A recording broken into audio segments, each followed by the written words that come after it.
My name is Claire Thompson, and I am 35 years old. On the surface, I live as an ordinary woman working for a cleaning company. But my family always gazed at me coldly, as though they were full of contempt. Claire is doing cleaning work again? That's so embarrassing at her age. Every time my brother Ethan said things like that, my heart was wounded little by little. Ethan bragged to everyone around him that he was an elite businessman, drove luxury cars, and brought a new girlfriend almost every month. My family treated him as a successful man and treated me as the shame of the family. Whenever my mother talked about me in front of her friends, her expression would darken. She's always been slow. She didn't grow up in a wealthy home, so she's not refined. I heard her say that behind my back more times than I could count. My father acted in the same way. At family gatherings, he treated me like a servant, giving me orders like clear the plates or make some coffee. The hardest part was how I was treated at the annual family birthday party. Held at a fancy restaurant, I was the only one made to wear an apron and was put in charge of serving food and cleaning up.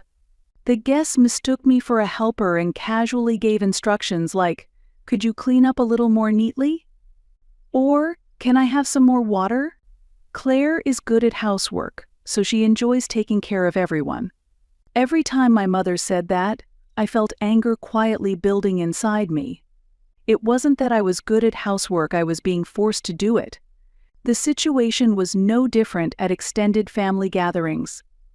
My cousins had all found success as doctors, lawyers, or accountants, and I was always introduced as Claire the janitor. I wasn't even allowed to speak in front of them, I was just someone who sat there silently. If only Claire had studied a bit harder, maybe she could have gotten a slightly better job. When my aunt said that, all I could do was grit my teeth and endure. In reality, I had graduated from university with excellent grades, but no one in my family remembered that. All they remembered was that I had struggled in job hunting and ended up working at a cleaning company. Ethan's girlfriends also looked down on me. So that's how different a brother and sister can be. It's nice how quiet and modest Claire is. On the surface, it sounded like praise, but I could clearly sense the contempt behind their words. However, deep in my heart, a different plan was quietly unfolding. I wasn't the incompetent cleaner they thought I was.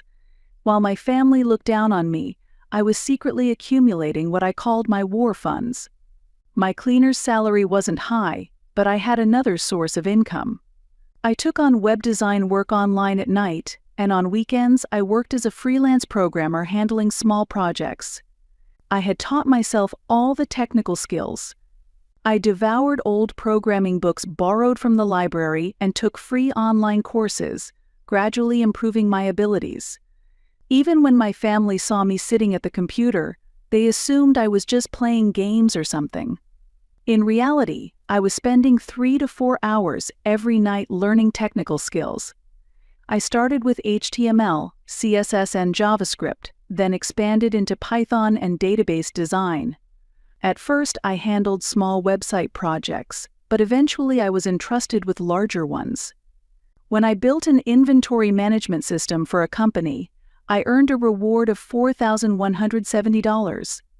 In another case, I made $6,670 by customizing an e-commerce site. My family believed my income came solely from my job as a cleaner. But I was actually earning $1,670 to $2,500 a month from side gigs. I never told my family about this income.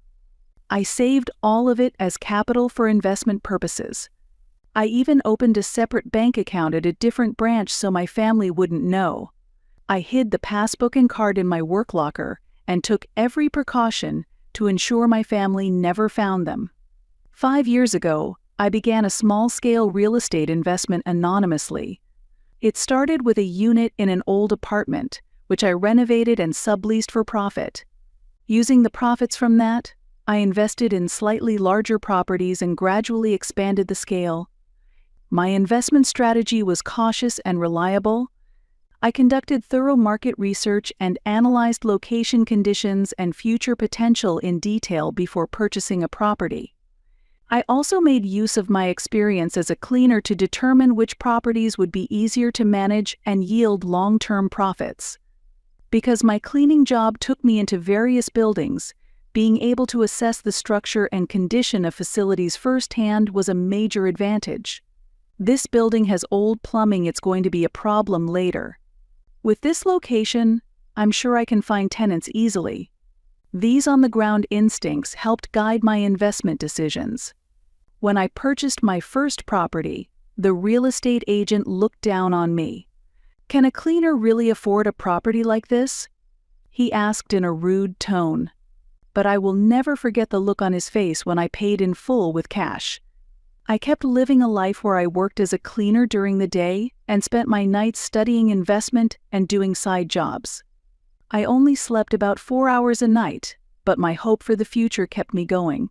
Even under the scornful gazes of my family, I steadily increased my assets. By the second year, I owned 3 properties and earned more than $50,000 a year in rental income.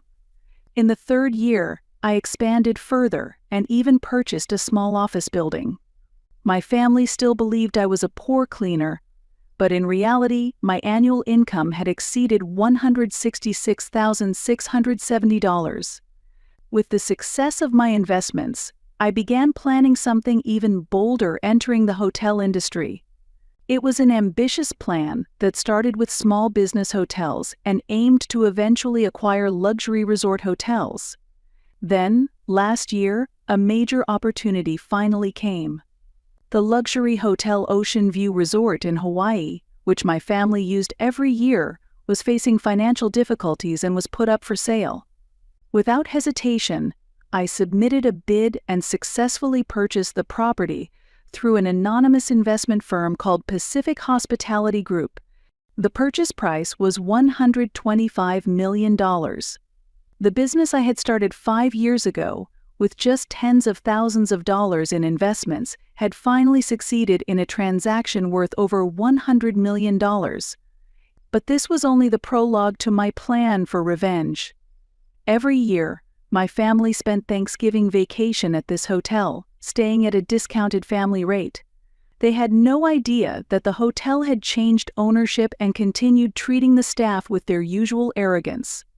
According to reports from the hotel staff, Ethan boasted himself every year, saying, "I'm an important customer," and demanded room upgrades and complimentary services. My mother was the same, insisting, "We've been loyal guests for years," and expected special treatment as if it were a given. I had been receiving detailed reports from the hotel staff about my family's past behavior. Every time I heard how they belittled the staff and acted entitled, my resolve for revenge only grew stronger. As usual, my family planned to spend their vacation at this hotel this Thanksgiving. I told them I'd arrive a day late due to work commitments. In reality, I had already checked into the hotel the day before and was holding final meetings with the staff. The stage for my revenge was perfectly set. I had given specific instructions to the hotel staff, who picked me up from the airport in a luxury car.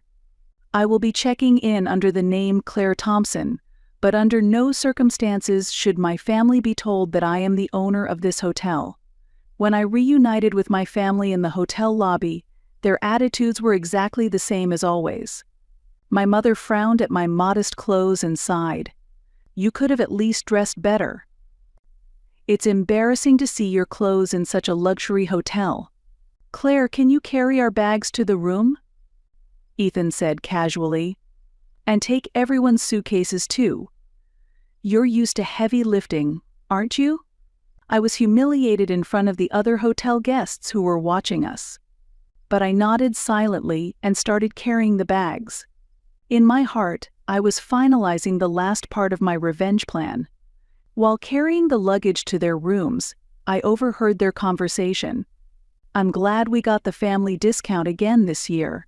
It's helpful having Claire around to work for free. She's a cleaner, so this kind of task suits her." Each of their words only fueled the fire of my revenge. but I kept a calm expression and carried on silently. At dinner, my family was enjoying a luxurious meal at the hotel restaurant. As usual, I was seated at the far end of the table and was asked to run errands like, "Bring me some wine," or "Can you replace my napkin?" "Cleaners should at least help with the cleanup," my mother said. And at that moment, I made my decision. There was no need to endure any longer. I looked my mother straight in the eyes and quietly stood up. As the attention of the entire restaurant turned to me, I raised my voice. "I have an announcement to make." My family stared at me in confusion. The surrounding guests also turned to see what was happening. "My name is Claire Thompson. I am the CEO of Pacific Hospitality Group and the owner of this Ocean View Resort." Silence fell over the restaurant. My family's faces were drained of color. "As of today, we no longer provide family discounts. I hereby declare that all guests will be treated equally. Any arrogant behavior toward the staff will no longer be tolerated." My mother opened and closed her mouth, but no words came out. Ethan turned bright red and tried to stand up, but my gaze froze him in place. "This can't be real," my father finally whispered. "For the past 5 years, while you were all looking down on me, I've been steadily building my wealth. While working as a cleaner, I studied investment at night, earned extra income through side jobs, and succeeded in real estate. And now I own the very hotel that you've been using all these years." I signaled to the hotel manager. He approached me with great respect. "Is there anything we can do for you?" At that moment, the entire restaurant froze. Not just my family, but all the other guests were staring at me.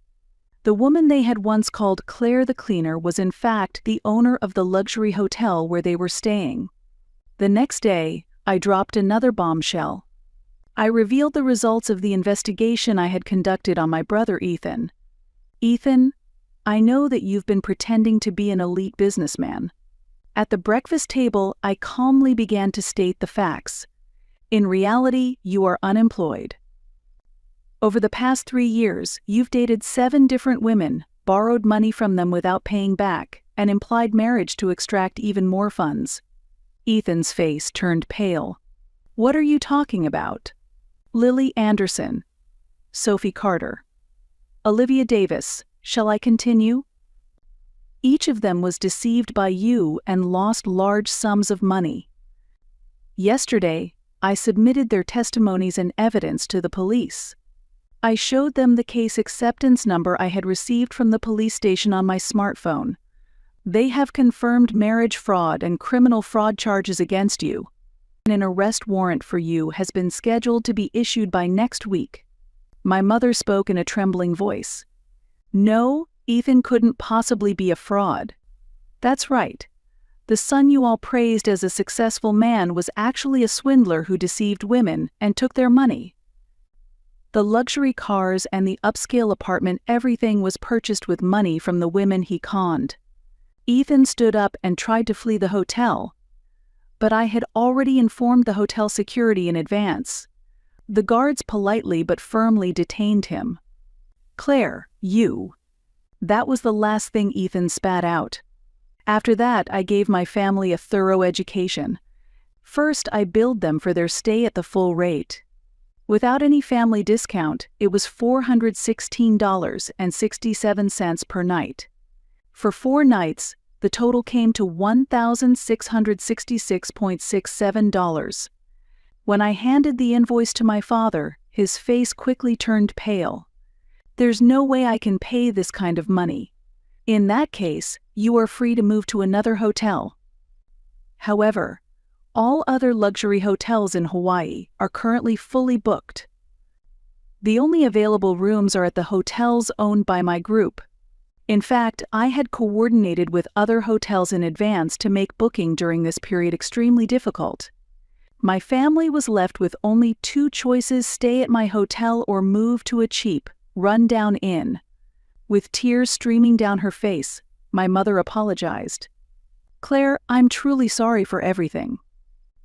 I had no idea you had become so incredibly successful. Successful? I gave a cold smile. I haven't changed at all. 5 years ago, and now I'm still the same Claire Thompson. The only thing that's changed is how all of you see me. I instructed the hotel staff to reduce the services provided to my family's room to the bare minimum. Room service was canceled. Towels were to be changed only once every 2 days. Housekeeping was simplified.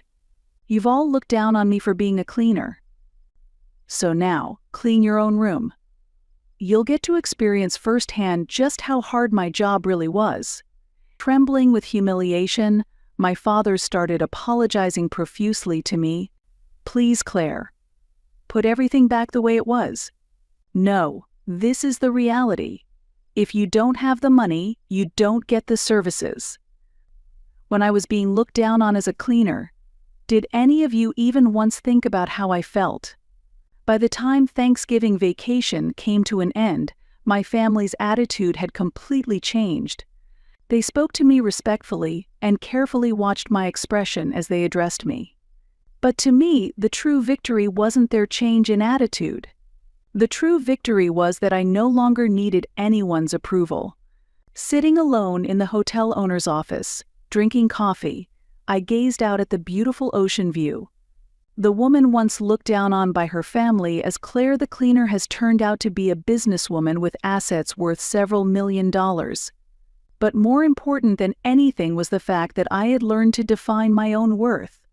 Without being swayed by others' evaluations, I had carved my own path through ability and effort. That was the true meaning of success.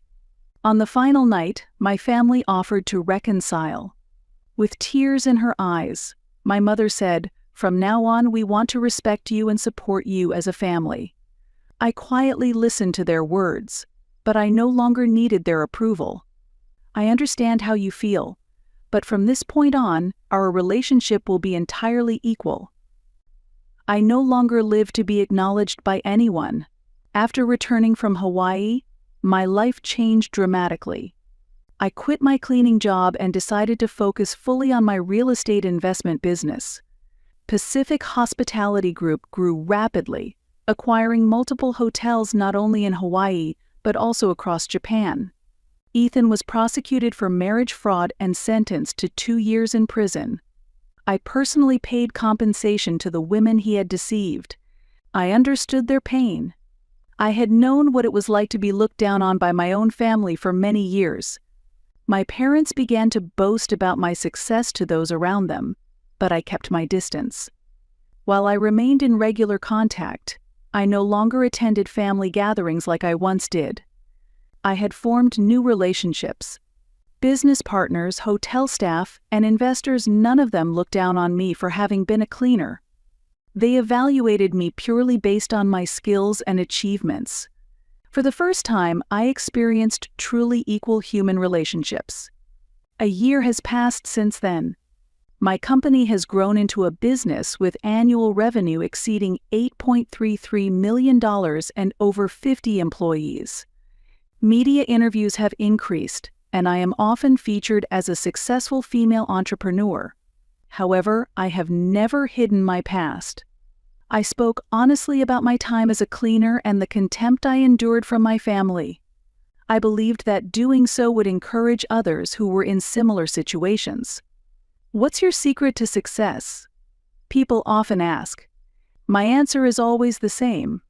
Never depend on others to define your worth. Decide it for yourself. And no matter how much you're looked down on, never give up on your goals. Meanwhile, my family's situation changed drastically. With Ethan in prison, my parents lost their social standing. Neighbors began to look at them with suspicion, calling them the family of the fraudster son. My father's health declined, and he was forced into early retirement. My mother withdrew from her social life and became isolated at home. Ironically, I had become the only success in the entire family. They sometimes asked me for financial assistance, but I never gave in. I calmly responded, "Please learn to live on your own." It was the same attitude they had once shown me. Ethan was released from prison 2 years after his arrest. However, reintegrating into society was not easy. Very few companies were willing to hire someone with a fraud conviction, and he was eventually forced to make a living through day labor. The man who once drove luxury cars was now commuting to construction sites by bicycle. His upscale condo had been seized, and he is now living alone in a small, old apartment. I received several letters of apology from Ethan. He wrote, "I truly regret looking down on you, and please give me a second chance." But I never replied. I believed that true remorse should be shown through actions, not words. One day I received a report that someone had applied to work as a cleaner at one of the hotels I owned. When I learned it was Ethan, I had mixed feelings. During the interview, Ethan looked thin and worn down. There wasn't a trace of his former arrogance, he simply kept bowing his head. "Claire, please. Let me work. I've thrown away my pride and everything else. I just want to live honestly and work hard." I looked at him for a long time. And then, I made my decision. "I'll hire you as a cleaning staff member. But you will receive no special treatment. The same conditions and the same pay as any other employee. And do not tell anyone here that I'm your sister." With tears in his eyes, Ethan thanked me profusely. "Thank you, Claire. I promise I won't cause any trouble." Today, I own multiple hotels and real estate properties, with total assets exceeding $41.67 million. The woman once called Claire the Cleaner is now a highly regarded entrepreneur in the industry. Ethan works diligently as a cleaner at one of my hotels. He's never late, never complains, and completes every task assigned to him. He's earned the trust of his coworkers and is slowly regaining a more humane way of life. My parents still bow their heads to me to this day. It took them time to accept that the daughter they once looked down on had become the most successful member of the family. They now say that they genuinely respect me. However, what mattered most to me wasn't their change in attitude. It was that I had changed. I no longer needed anyone's approval. I had learned to define my own worth. That was the true victory. Sometimes I remember the days when I worked as a cleaner. Those days were undoubtedly hard, but it was precisely because of that experience that I became who I am today. The time I spent being scorned and looked down on was not wasted. Everything led to the success I have now. And then I understood. True revenge is not about humiliating others, it is about achieving overwhelming success yourself. While my family was looking down on me, I was quietly but steadily building my strength. And now I'm in a position to control everything. The woman who was once dismissed as just a cleaner has now become someone that no one can ignore. This is my story of revenge, and at the same time, my story of true success. I proved that no matter how much you're looked down on, if you continue to believe in yourself, the path will always open.